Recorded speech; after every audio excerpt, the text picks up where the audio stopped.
Trigger warning. This video contains repeated mention of wigs and images of bald people that are likely to cause offense to some slapheads like myself, as the Empress Jada, wife of the Fresh Ponce of Bell End, has decreed hair loss to be a disability and people like Chris Rock, therefore mockers of the disabled by default. I do not wish to be categorized as such. It is only a matter of time before acne, dry skin, hemorrhoids, flat feet, halitosis, and elevated blood cholesterol join the list of common ailments quite rightly classified as serious disabilities, by which point I will have so many multiple disabilities I'll be able to claim the highest level of assisted living benefits. Yay, go Tony.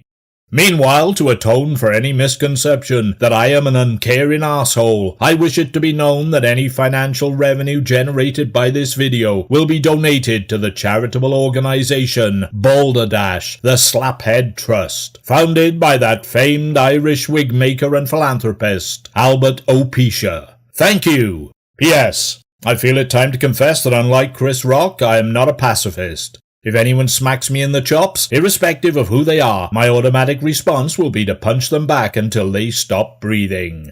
On with the show.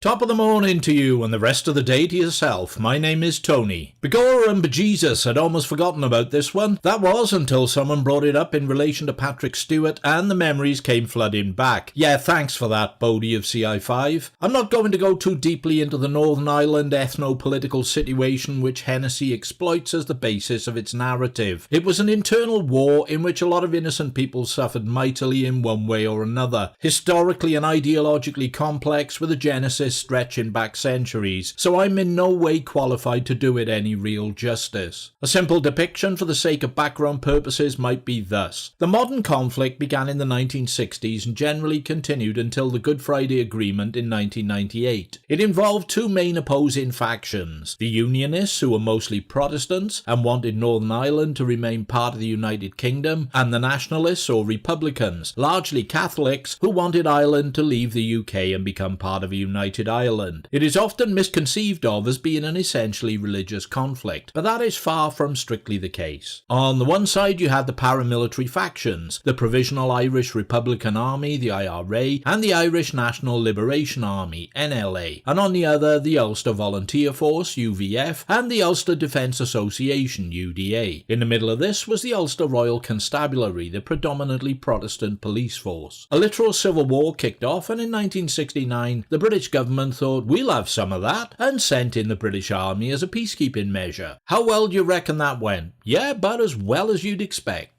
It resulted in the conflict spilling over into some English cities, mainly London, Birmingham, Manchester and Bath, wherein the IRA ran a sporadic bombing campaign targeting critical military installations such as retail stores, supermarkets and pubs, and detonating the shit out of the occasional political or establishment figure and so forth. A lot of innocent people lost their lives. It was, in honesty, a horrific, protracted mess. An utter tragedy. When Hennessy was made and released, the Northern Ireland conflict was in full swing, so if nothing else, it was certainly topical. And when you realise that the producers are American International Pictures under the auspices of Samuel Z. Arkoff, you'd be forgiven for thinking this is likely shaping up to be one major league slice of exploitation cinema of seriously questionable taste and timing. But in that respect, it's not as bad as you might think it is. Niall Hennessy, Rod Steiger, is a portly demolitions expert with a disturbingly lifeless wig, whose day job is demolishing old industrial chimneys and buildings with controlled explosions. He lives in Belfast with his wife and daughter, and despite links to the IRA is now a man of peace who has turned his back on violence. After refusing an offer of working for the cause from his lifelong friend and IRA chieftain Sean Tobin, Eric Porter, he heads for home. Meanwhile, Hennessy's wife is collecting their daughter from primary school. A British Army military vehicle has broken down in the road and a gang of youths are throwing rocks and other missiles at the squad of soldiers. This escalates into IED Molotov cocktails being chucked, tear gas canisters and rubber bullets being employed, and an IRA sniper, Hawk Stanley Labor, adding to the chaos. A squaddie is struck in the head by a brick, falls and inadvertently discharges his machine gun into the crowd of rioters. His errant bullets find Hennessy's wife and daughter and kills them outright. Hennessy arrives, wig flapping in the breeze, and doesn't take this well.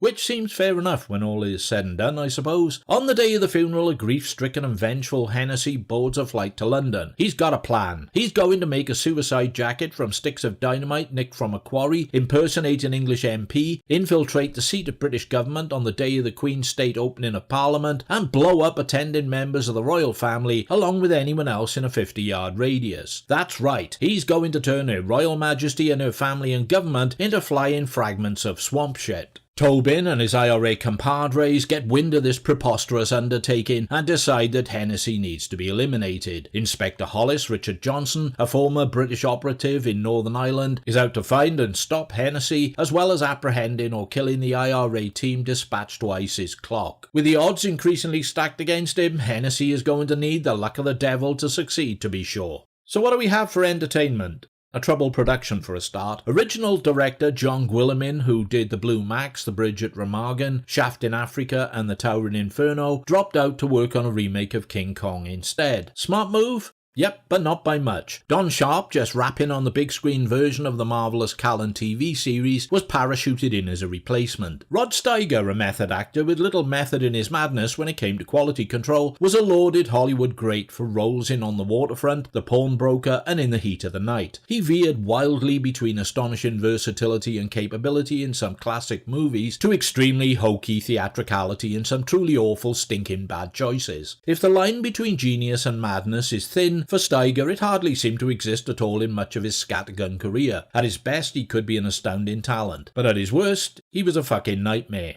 Hennessy was his penultimate leading role in a mainstream movie, and despite some dodgy theatrics, a wayward Irish accent and that limpid dead cat on his head, he does manage to make the character a sympathetic one. His take is one of quiet, sad stoicism and barely suppressed rage. It's not his best screen performance, but nowhere near his worst. The statuesque and elaborately coiffed Lee Remick is the widow of Hennessy's deceased IRA friend, who gives him a place to stay in London, whilst oblivious to what he's up to. Richard Johnson, Peter Egan and Trevor Howard are the cops on his tail, and Eric Porter, who I last saw as the ruthless cut-glass hunter in Callan, surprises with a convincing portrayal of IRA leader Tobin. I'm no expert, but his Irish accent sounded a bit more authentic than whatever Steiger was doing. I'm quite prepared to be advised otherwise, however. This is also Patrick Stewart's big screen debut, a mere pup of 78 at the time, playing an IRA henchman who intercepts Hennessy when he lands. He isn't around long, as Hennessy shoots him dead in the back of a car in no time. Never mind, this role wasn't going to get him noticed. And why is that? Well, you know I said it was a troubled production. First, the BBFC refused to grant it a certificate. The film uses newsreel footage of the state opening of Parliament, which gives the impression the Queen, Prince Philip, Prince Charles and Princess Anne are actually starring in it. So the BBFC alleged anyway. Samuel Z. Arkoff sought appeasement by posting an on-screen disclaimer before the intro credits, and the BBFC relented. However, the major UK distributors and cinema chain owners, the Rank Organisation and EMI, refused to distribute it, so it only got shown in independent cinemas, which explains why it rocked up at my local The Market Hall so relatively promptly after release. The chairman of EMI, Sir Hardly Worthit, objected on the grounds that Hennessy is too sympathetic to the IRA. I honestly think that's a complete misinterpretation either by default or design. John Gay's screenplay wisely steers clear of addressing the politics and doesn't promote loyalties to any side. I think if there was any confusion, it lies with the character of Hennessy being portrayed sympathetically as a grieving husband and father, which is different. His only allegiance is to his own crushing loss and trauma, not any ideological construct. He wants to make a statement, wants the world to know, but he's blinded by grief, breaking down mentally, apportioning blame, and going about it in the wrong way. Both the IRA and the British authorities are his enemies because they want to stop him. What could have been a smart, dark, lean, and sharp little political thriller ends up an uneven, shallow, unsatisfactory little revenge pantomime. For its time, the integration of the new newsreel footage with all its pomp and pageantry is quite cleverly done and works relatively well. You can clearly see the join between it and the film itself, nowhere near seamless, but it's an okay job. Same goes for the scenes inside the Houses of Parliament. Location-wise, it was filmed in London and at Twickenham Film Studios in Middlesex. I'm assuming Twickenham is where the Belfast exterior scenes were shot. Again, being no expert, but basing my observations on news footage and photographs of the time, to my eyes, the production designers and art directors managed a reasonable fist of visually representing those war-torn Irish streets. Hennessy is let down by the absurd disguise Steiger adopts, along with his atrocious faux English vocal affectations to masquerade as Burgess, the British MP. Hollis, Richard Johnson, who is hunting Hennessy and knows what he looks like, is at one point in the same room with him and speaks to him directly and doesn't suspect a thing. Yeah, it's such a brilliant disguise. Anyone would be fooled, along with their seeing-eye dog and pet bat. Would it be giving too much away to tell you Hennessy's plan doesn't succeed? He's shot by Hollis outside the Houses of Parliament and blows up all over the lawn, fulfilling his own death wish, I guess. Controversial as this might sound, I would have preferred it if he had detonated his suicide bomb successfully in the middle of the state opening of Parliament, and the film had ended abruptly on that note, thus leaving the audience to imagine what had happened, what the aftermath was. Sort of a Tarantino history flip minus the graphic exposition. But then, if I'd had my way, the Jackal would have shot de Gaulle. Suppose you can't always get what you want, right, Mick? You can't always get what you want. Despite the fact my ending would have seen the film vilified and banned in the UK, I still think it would have been a great way to close it out. It's only a fiction after all, which would have been evidenced by the fact the Queen is still alive today. Well, just about. So the bottom line is we've got a middling, medium-paced 70s thriller set against a controversial political backdrop. It's a little bit dumb, a little bit heavy-handed, not particularly meaningful or inspired. Like so many, it's very much of its time, but does manage to make the valid point that in wars of attrition there are no real winners, only losers. Maybe that's true of all wars. Feels about right. It might hold some curiosity value as a historical movie artifact, but is by no means essential viewing, or something to be taken remotely seriously. I remember leaving the cinema feeling underwhelmed, and I think that if I enjoyed a little more nowadays, it's purely down to the nostalgia factor alone. Additionally, it might provide something of an insufficient and fractional glimpse of the sort of things the people of Northern Ireland went through in those troubled times. But that's about it. Thanks for your time and attention. Hit like, comment, don't comment, subscribe or don't subscribe, as you wish. I'll be stepping up to the plate again soon, or stepping down to it. Meanwhile, here's a song called Down Terrace.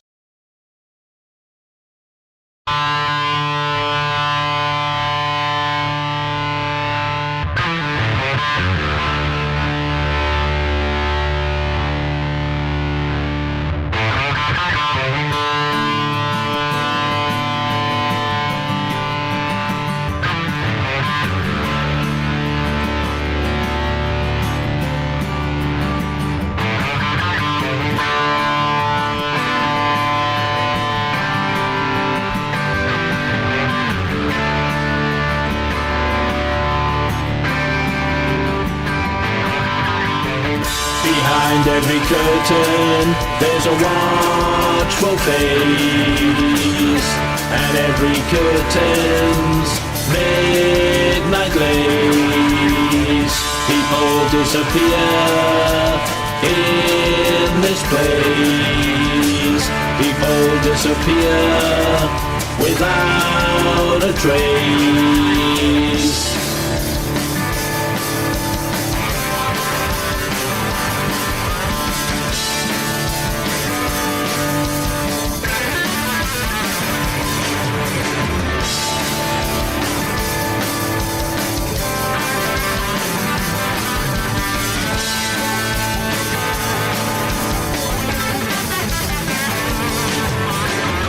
If you've got the money, you'll get it done.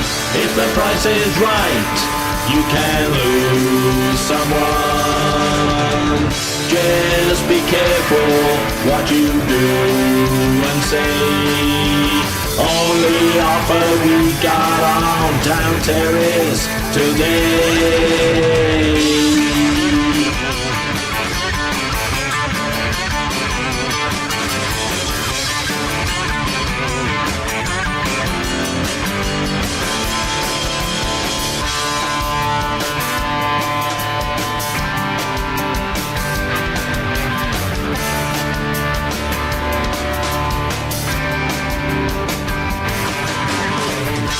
Outside every cafe, a trap is laid, and every trap is custom made.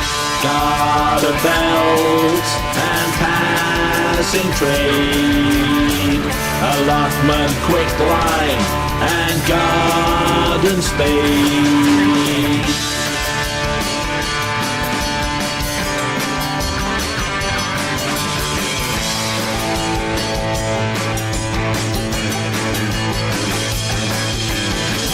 If you got the money, you'll get it done.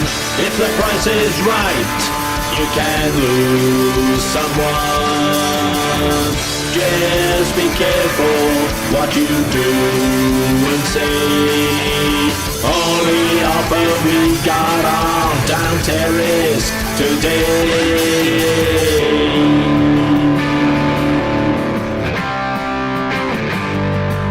Okay,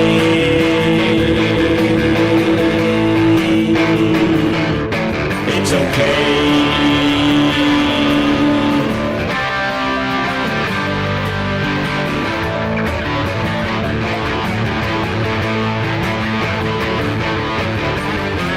If you got the money, you'll get it done.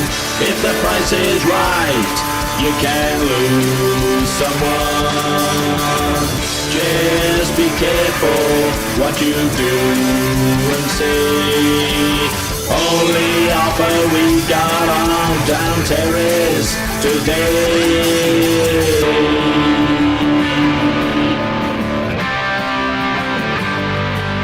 Okay.